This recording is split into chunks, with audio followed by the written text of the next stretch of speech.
Hi, thanks for tuning into this tutorial video on how to replace the bearings in your main blade grips in your Align T-Rex 550 helicopter. This tutorial can be used as a guide for pretty much any size Align helicopter if you're going to be replacing the bearings and thrust bearings in your main blade grips, because the assembly is pretty much identical in every size helicopter. Now you'll see that this head is a traditional flybarless head.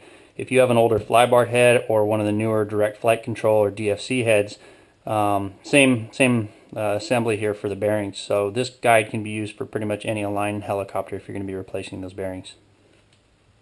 Now I've already removed the head assembly from my helicopter, but just for reference purposes, to remove this you're going to need a 3mm hex driver to remove the blade bolts, and a 2.5mm hex driver to take out the Jesus bolt that attaches the head to the main shaft. Some of the other things you're going to need for this replacement are your ball length pliers, a couple set of regular pliers. You might need a flathead screwdriver to tap the old bearings out. I've got a heat source. It's just this small hand torch that you can get from a hardware store. I've got some lightning lube from Boca. You can get that on their website at bocabearings.com. This is a real good quality lubrication for those thrust bearings. And this 2-ounce container is going to last you a really long time, even if you're on a maintenance schedule where you're re-greasing your bearings and your one-way bearing and all that on your helicopter on a very regular basis. Boca sent me their ceramic bearings for this assembly, and these ceramic bearings are just a terrific upgrade for your helicopter. The ceramic bearings handle heat better, they dissipate heat better, they hold up really well to the real high RPMs that are occurring in your helicopter head. So the first thing I'm going to do is I'm going to remove my blade grips, and you're going to take your ball length pliers here and remove these links. Now if you want to remove it completely, you can also take these links off of here and remove the swash completely. It's not necessary because all I need to do is remove these blade grips. So to remove the blade grips from the head assembly, you're going to need two 3mm hex drivers, and you install one end of the bolt on this side of the feathering shaft, the other end of this bolt of the feathering shaft, and you're going to take those apart. You'll see that one of those obviously breaks free first and will come out.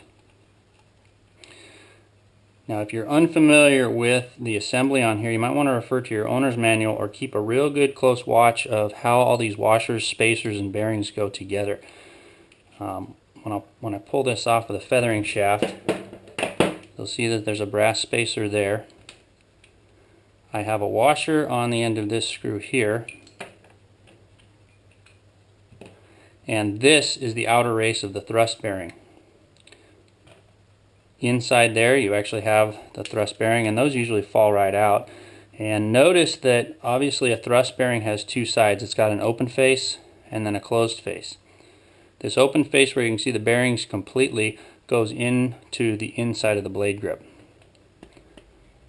And you can pull out the inner race of that thrust bearing, and then there's another shim inside there.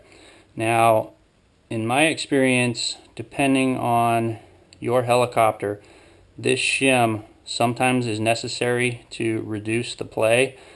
Sometimes it's not necessary. It's a personal setup issue with each individual helicopter.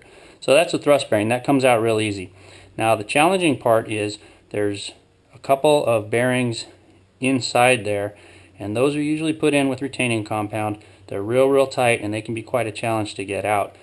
One of the strategies, you can try and rock that bearing out, but you can see mine are in there with retaining compound and it's not going to come out.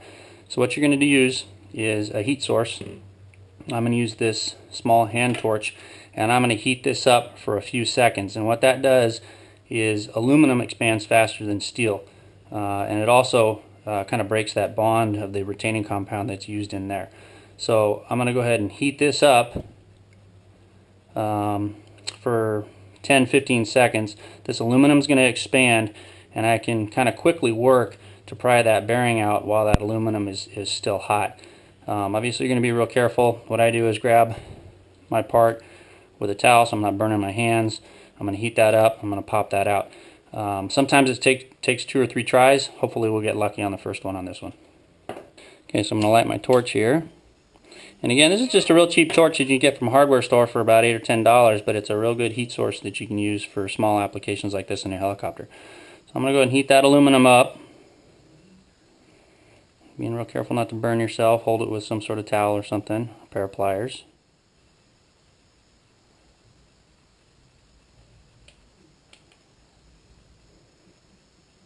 Now if you want to try a traditional lighter, that's your choice, but it's not a real clean flame, and you run the risk of kind of charring or kind of getting some permanent black marks on your blade grips if you use a traditional lighter. So I wouldn't recommend that.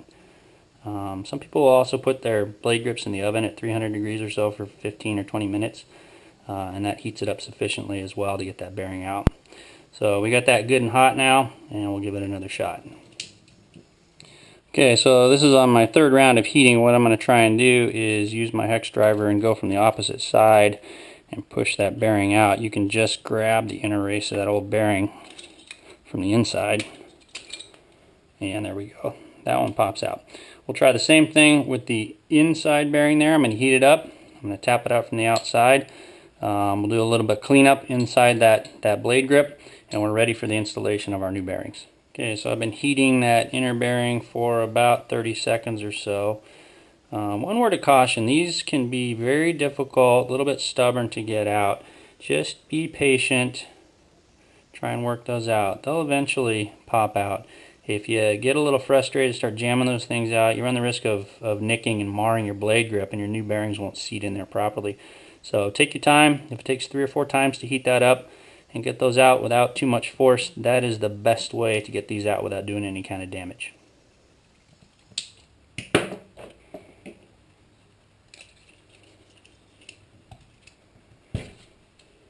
See, with enough heat, that bearing will pop out and you're good to go.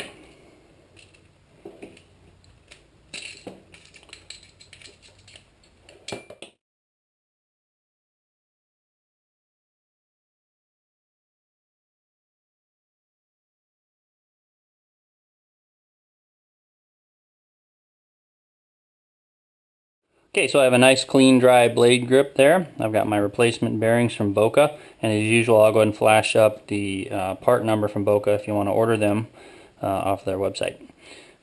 So these are really easy to install, and again, if you watch my any of the other videos, there's 2 trains of thought on whether you put these in with retaining compound or not. I don't put them in because they're really snug, and once you get that feathering shaft in there and snug those up, those bearings aren't going to go anywhere. They're not going to get misplaced. But if you want to use a retaining compound, you're going to put a little bit on the outside race of that bearing or on the inside of this recess here where it sits, and you're going to install those bearings. One of these bearings goes here on the inside of the blade grip. The other one goes on the inside, and what I prefer to do is use one of my hex drivers there.